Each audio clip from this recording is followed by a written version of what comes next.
Welcome back to 123 Kimchi. Today, I'm introducing simple and delicious soy pickled leeks from Jeju Island, a volcanic island off the southern coast of Korea known for its unique cuisine. This dish is called Manongji in Jeju Island. It's originally made with fresh green garlic. It's a spring tradition in my family to make a large batch and eat it all year round. And now that the new kdrama, When Life Gives You Tangerines, is trending, I thought it would be the perfect time to share my version. My partner didn't think it would taste good when he first heard the idea, but after one bite, he was totally surprised that it's unbelievably good. Now I'll show you how easy and simple it is.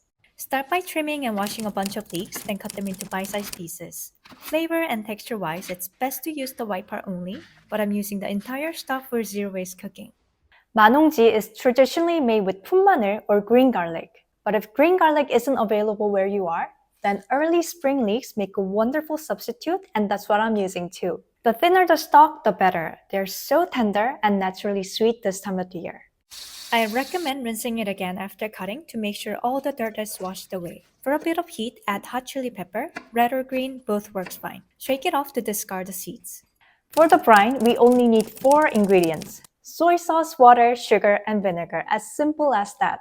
But the end result is just amazing. Over time, the flavor deepens and the texture is both mellow and crunchy.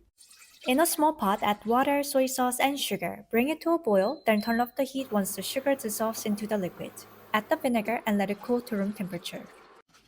While that cools, tuck the leeks and chili pepper into a glass jar. Pour the cooled brine over the leeks. This keeps the texture just right. Hot brine will make it too soft. Put a fermentation weight on top and close the lid. It's natural if some of the leeks aren't fully submerged at first. They'll release water overnight and be submerged by morning.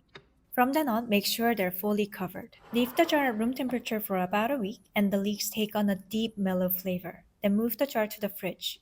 It keeps for a month and actually gets better with time.